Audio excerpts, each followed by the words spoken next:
பணமும் மன அமைதியும் பெருக கட்டாயம் தவிர்க்க வேண்டிய ஒரு சில விஷயங்கள். 1. வீட்டின் நடுவில் முடியை சீவாதீர்கள். சீவிய முடியை எங்கேயாவது வீசாதீர்கள். மாலை நேரத்தில் முடியை சிதறவிட்டு இருக்காதீர்கள். இரவில் தலை குளிக்க செய்யாதீர்கள். சனிக்கிழமை முட்டை மற்றும் குளியல் பொருட்களை வீட்டிற்கு கொண்டு வராதீர்கள். முட்டை, எண்ணெய், உப்பு ஆகியவற்றை கையில் கொடுக்காதீர்கள். குளிக்கும் நாளும் வீடு துடைக்கும் நாளிலும் தண்ணீரில் கல்லுப்பு சேர்க்க வேண்டும். இயற்கை அரிசி வகைகளும் அதன் நன்மைகளும். கருப்பு கவுனி அரிசி ஆன்டி ஆக்சிடென்ட் நிறைந்த, உடல் சக்தி தரும், நோய் எதிர்ப்பு சக்தி உயரும். பூங்கார் அரிசி பெண்கள் ஆரோக்கியத்திற்கு நல்லது, ஜீரணம் மேம்படும். கருத்தக்கார் அரிசி மலச்சிக்கல் குறையும், குடல் நலம் காக்கும். மூங்கில் அரிசி மூட்டு வலி, எலும்பு பலத்திற்கு உதவுகிறது.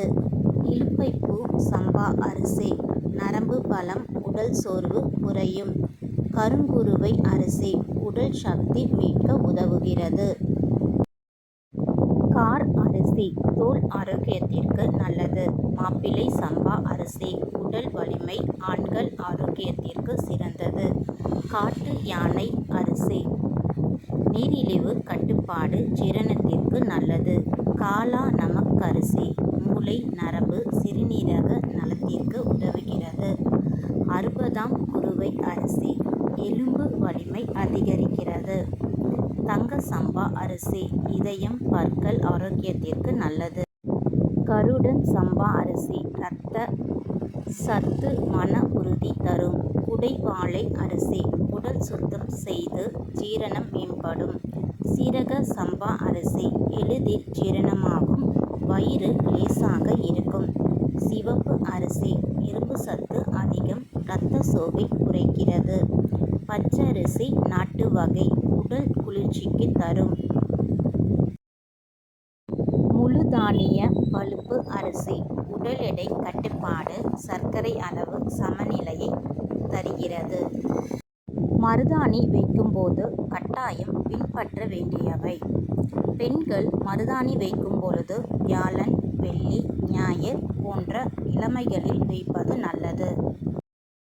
மருதாணி வைத்துள்ள பெண்களிடம் யமன் கூட நெருங்க மாட்டான் என்பது ஐதீகம்.